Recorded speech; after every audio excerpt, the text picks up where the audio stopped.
What's up, YouTube?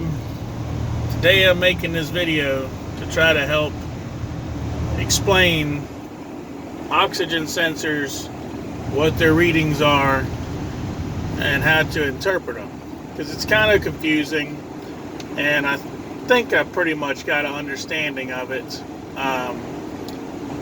But if not, I kindly welcome anybody who knows more than me to comment and let me know what I'm not looking at right. So anyways, we're in my 98 Chevy, and the problem is I'm getting some horrible fuel economy. It's not running bad, it's not puffing any kind of black smoke out the tailpipe or anything like that. I do maintenance on my stuff. I mean, I keep my oil changed, my filter's clean. It's got good spark plugs in it. Got the I only use AC Delco parts. Got the AC Delco iridiums in it. So I mean, it runs good. It runs smooth. There's nothing wrong with the way it runs, but I'm getting about 9 miles to the gallon right now. So the truck's a 98. I got 95,000 miles on it, and it's got the original O2 sensors in there. So I suspected that's the problem. I just bought this truck about 2 months ago from a county auction, and they don't change things like that unless you have to. So I was online looking, what the problem could be. 4.3 Vortec getting poor fuel mileage, and I've kind of seen from what I read people mention O2 sensors, but then other people come back at them and say, well, if there's something wrong with them, you'll have a check engine light, blah, blah, blah. But I'm here to tell you that's not always the case. I mean, a check engine light will come on if your heater circuit isn't working on an O2 sensor, or if it's shorted to ground or got an open circuit. In other words, the sensor has completely failed altogether. But it could just be old and not reading right, which I think is my case. So if you look at the screen, okay, the top two graphs are my O2 sensors, that what they're called pre-cat. So it's got one in each manifold, and it measures what's directly coming out of the engine. Okay, now those graphs should be constantly fluctuating, going up and down, up and down, up and down. And as you can see right there, it's pretty daggum lazy. There's not a whole lot of change going on, so the readings are real lazy coming out of there. And on the O2 Bank 1 Sensor 3 is the post-cat. That's the O2 sensor that's after the cat, that looks at what's coming out of the exhaust. Okay, so what it's doing, if we scroll up here, if you look at my fuel trims, okay, the long-term fuel trim is what the computer sees and analyzes from the post-cat sensor, the sensor that's after the catalytic converter. Now, if you see those numbers, the top one's 4, the bottom one's 3. Now, it doesn't have two sensors post-cat, but what it's doing is probably just dividing the reading in half, I'm assuming. And I'm sure there's some other calculations in there but basically what that's going to do is that it's telling the computer, hey, we need to adjust the fuel because we need to cut it back because it's running rich. Okay, and those numbers shouldn't change. It should eventually make its way back down to 0 after the corrections are made, but it's not going back down to 0. Now, it has improved since I started my journey. When I started, the top one was 7, the bottom one was 6. But if you look at the short-term fuel trims, they pretty much read 0 all the time. So those are the pre-cats. Those are those two sensors in each manifold. So that lazy reading, basically the sensors are contradicting themselves. The post-cat sensor is telling the computer my truck's running rich, but then when the computer looks at the information coming from the pre-cat sensors, it's reading nothing. It's not reading rich, it's not reading lean, it's reading perfect. And I don't have the PID on here, but I got the air-fuel ratio PID, and the computer, according to these two sensors, thinks it's running at a perfect 14.7, but it's not. So The short-term fuel trim is what immediate, that's immediate corrections. So it should be cutting back the fuel until the short-term fuel trims go into negative. It'll have a little negative dash in front of the number. And after it makes the corrections, the long-term should go back down to 0. But it's not doing that. So what's happening here, I think, and I ask anybody to let me know if I'm reading this wrong, because input is greatly appreciated. But see, now here we can kind of see, look. So I just got done driving about 10 miles, okay? Now, the long terms, it just missed it, but it went negative there. So it was going negative. So that means that now the post-cat sensor is reading to lean condition. So now it's trying to go back and correct this situation.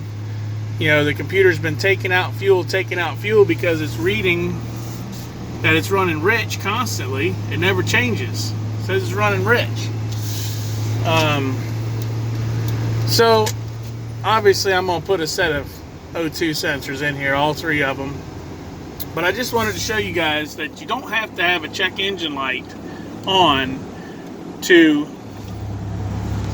have faulty O2 sensors.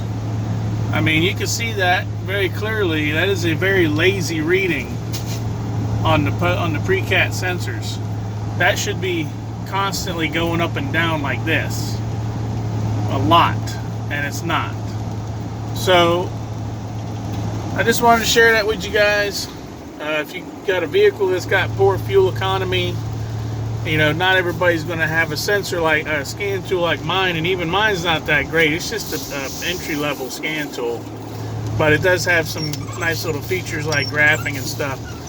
But chances are, if you've got the original O2 sensors in your vehicle, them things need to be changed, man. I mean, they're good for about 50,000 miles.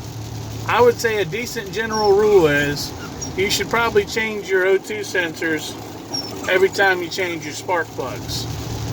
So I hope that helps some people try to figure out what's going on, because it's not always extreme as people say. I've heard that they say, oh well, if your O2 sensors are bad, a check engine light will come on, or your car will be running real rough, running bad, or it'll be puking out black smoke out of the tailpipe.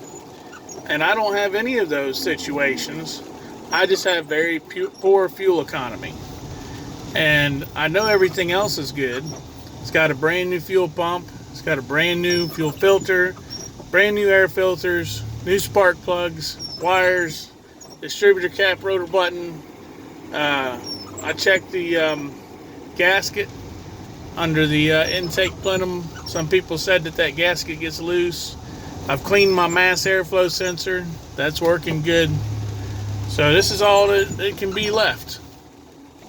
So tell me your comments or what you think. But from what I understand, you know, this is how you interpret O2 sensor data. Alright, so here we are about a week later. Ordered some new O2 sensors, and already got them installed. I haven't started the truck yet because I want to see exactly what it sees since the new sensors are installed. I have a feeling these are factory originals. They're pretty old, pretty crusty. 22 years old, so got a bit of crust down inside them flutes. So who knows even what it was able to read. But, well, for me it was over a week ago, for you just a minute ago. But if you remember, the rear O2, the thread's galled pulling this one out. It was a bit rough. But the front O2s were not registering a rich condition, but the rear O2 was. It was reading about 7% rich. And you can see, it's funny, this is a bit more black. This is This is the after the cat, so kind of crazy. So I got my, I guess in case you want to know the part numbers, I didn't even think about that, and we'll get them for you. Actually right in line with each other. So the post cat are before, one in each header. This is the part number, AC Delco part number, AFS 105, both the same on both sides. Then the post cat, AFS 106, and that's for the 4.3 Vortec V6. There's a lot of applications that goes on, Blazers, Jimmys, S10s, yada yada yada. So I got the scan tool pulled up. Let's see what she does. Sorry, I had to turn off the light on my camera so we get this thing focused in here. Open loop, not reading nothing. Let's fire it up.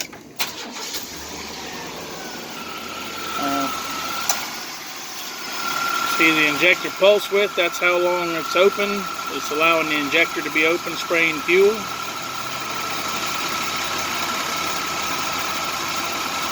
So once it goes into closed loop, then we'll see the adjustments it's got to make.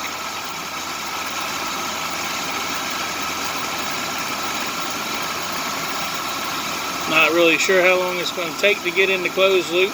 I've never timed it before. Engine isn't pretty cold.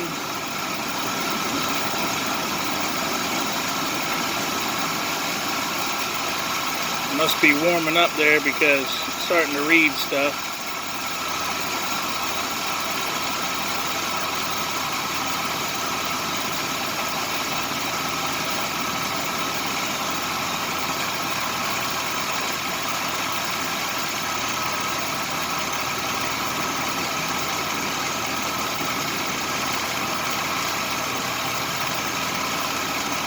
See how it keeps going rich there though, you see that?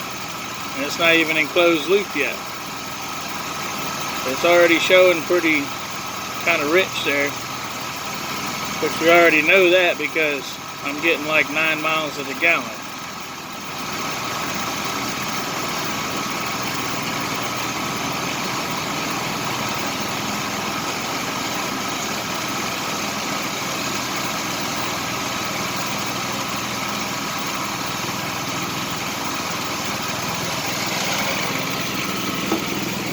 I guess the real test would be have to take this baby for a ride and go see what it is.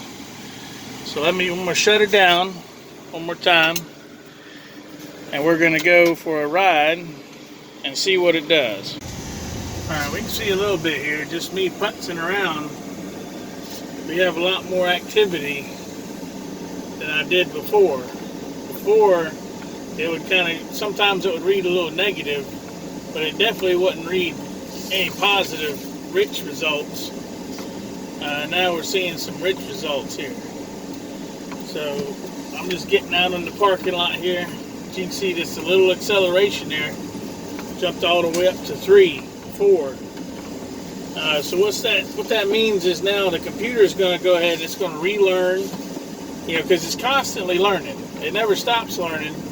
And it adjusts according to what information it gets from the sensors. So now that we're getting some new information, over time of me driving it, I don't know how many miles it takes. I've heard different stuff. Sometimes I've heard up to like 150 miles it takes.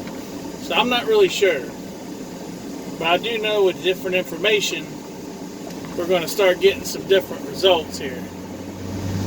At least now the computer can see, yeah, hey, it is running rich, And you can tell it's making corrections because look at my long term now. Look at my long term fuel trap. Remember before when it was at a steady 7? Well, look at it now, it's at 0. So that's good. So that means that the computer is making the corrections to the fuel that it needs to be making. So let me get out here. See that rich reading right there on the short term again? Just a little bit of acceleration.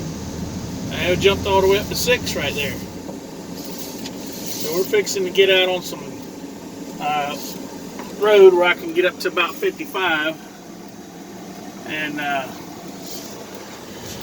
we can see what's going on there. But you can see a little bit better now. Oh, I know what you're saying. I was at low, and it popped. Had to pause it for a minute. They were still sitting at the stoplight. But you can see now a lot more up and down movement. That's what it's supposed to be like. Up and down movement. That bottom graph is the postcat sensor. Don't really have a whole lot going on because we're fixing to take off here. Let's go. We're going to head over the bridge here. So we'll be able to give it a little bit of gas. See what's going on.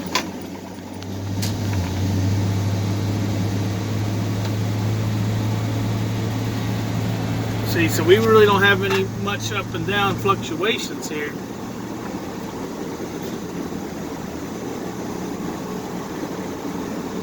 I apologize for the glare.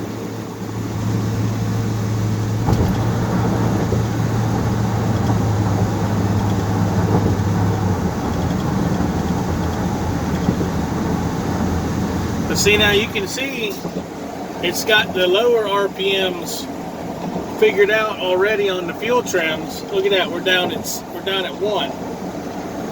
See? And it's reading positive, so it's definitely doing more than it was doing the first time. Definitely got a lot more reading going on than we did before. But I feel confident this is going to definitely improve my gas mileage from 9 miles to the gallon, because we're not reading a constant positive number here. We're fluctuating back and forth between rich and lean, which is good. We didn't really have that before, so it can't really make any corrections. So I just wanted to show you guys the end of this video that it doesn't always, just because you don't have a check engine light on, doesn't mean something ain't going on with your O2 sensors. So that's it. Just wanted to show you guys. Have a good one.